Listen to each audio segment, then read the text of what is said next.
অতিবৃষ্টি আর ভারতের পানিতে ডুবছে বাংলাদেশ। বাংলাদেশের বন্যার পরিস্থিতি ভয়াবহ। যত সময় যাচ্ছে বন্যার পরিস্থিতি ভয়ঙ্কর রূপ ধারণ করছে।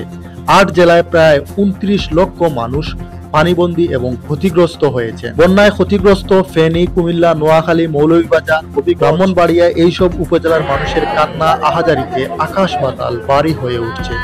ফেনী ও কুমিল্লাতে অনেক মৃত্যুর খবর পাওয়া গেছে। ধীরে ধীরে সিলেট বিভাগে বন্যার পরিস্থিতি অবনতির দিকে যাচ্ছে। মৌলভীবাজার জেলার মন নদীর পানি বিপদসীমার উপর দিয়ে বয়ে কুলাউড়ার আশেপাশের অনেক গ্রাম প্লাবিত হয়েছে। প্রিয় বন্ধুরা, ফেনী সিটিতেও কিন্তু বন্যার পানি বেড়ে গেছে। উপজেলা পর্যায়ে কিন্তু অবস্থা খুবই খারাপ। আপনারা জানেন যে দেশের বিভিন্ন এলাকা থেকে সাহায্যের আবেদন এবং স্পিডবোট নৌকা নিয়ে কিন্তু উদ্ধার কাজ পরিচালনা করছে ব্যক্তি পর্যায়ে এবং অনেক ধরনের কিন্তু সংস্থা, সেই সাথে কিন্তু সেনাবাহিনীও উদ্ধার কাজ পরিচালনা করছে। সবাই কিন্তু দুষছে এই বন্যার জন্য বন্ধু রাষ্ট্র ভারতকে।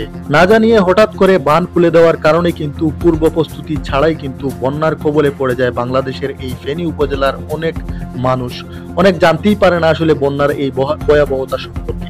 প্রিয় দর্শক, আপনারা দেখতে পাচ্ছেন আখাউড়া যে স্থলবন্দর আছে, এদিকে যে ত্রিপুরা রাজ্য যাওয়া যায়, সেই স্থলবন্দরে কিন্তু পানি বাড়ছে এবং স্থলবন্দর ধীরে ধীরে ডুবে যাচ্ছে। ধীরে ধীরে বন্যা কিন্তু কক্সবাজার, খাগড়াছড়ি এইসব এলাকাতে কিন্তু ভয়ঙ্কর রূপ ধারণ করছে। নোয়াখালী, কুমিল্লা, ব্রাহ্মণবাড়িয়া, মৌলভীবাজার এবং ধীরে ধীরে কিন্তু সিলেটের দিকে বন্যার পানি আসতে শুরু করেছে। যত সময় যাচ্ছে ভয় বাড়ছে, আতঙ্ক বাড়ছে। কুমিল্লার গোমতী নদী, মৌলভীবাজারের মন নদী, হবিগঞ্জের খোয়াই নদী বিপদসীমার উপর দিয়ে প্রবাহিত হচ্ছে, যার কারণে বেশি কিন্তু আতঙ্ক বিরাজ করছে এবং অনেকগুলো বাঁধ ভেঙে অনেকগুলো গ্রাম প্লাবিত হচ্ছে এবং আপনারা দেখতে পাচ্ছেন মেইন রাস্তার মধ্যে কিন্তু পানি চলে এসেছে। যোগাযোগ ব্যবস্থা ধীরে ধীরে কিন্তু বিচ্ছিন্ন হয়ে পড়েছে। এর মধ্যে আপনারা জানেন যে কিন্তু সিলেটের সাথে সারা দেশের রেল যোগাযোগ বন্ধ হয়ে গেছে।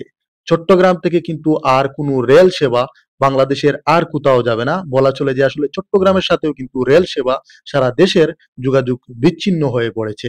যত সময় যাচ্ছে দিন দিন কিন্তু বন্যার এই পরিস্থিতি ভয়াবহ রূপ ধারণ করছে। সারা বাংলাদেশের মানুষ কিন্তু এখন এই বন্যার জন্য ভারতকেই দুষছে। গ্রামের অবস্থা কি? পানি কেমন? পানি বেশি। পানি কোন সময় ঢুকছে চাচা? আজকে সকালে ঢুকছে। আচ্ছা আচ্ছা, আপনি এখন কোন আছেন বর্তমানে কত মোটা বাজার আছে? কতটা ফ্যামিলি বা আপনার আশেপাশে যে আশেপাশে অন্তপক্ষে 2000 ঘর হয়েছে। 2000। দর্শক, আমরা বানটা দেওয়ানি লইরা না আমরা ফেউরে দিয়া আর্মি টার্মি যদি সামনের বানটা যদি একটা মাজার 360 উলিয়ার লোকের একজন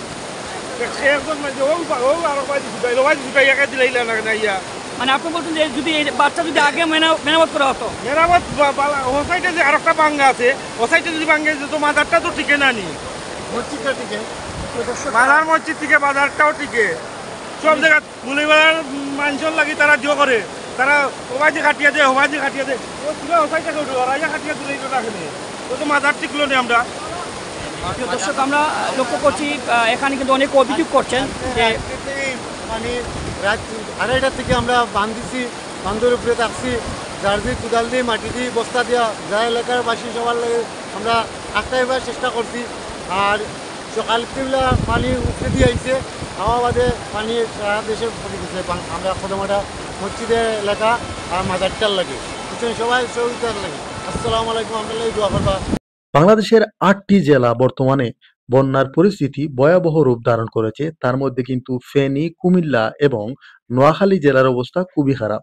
সবচেয়ে বেশি খারাপ হচ্ছে ফেনী জেলার। ফেনী জেলার ৩টি উপজেলা সবচেয়ে বেশি বন্যায় আক্রান্ত হয়েছে বা বন্যায় ক্ষতিগ্রস্ত হয়েছে।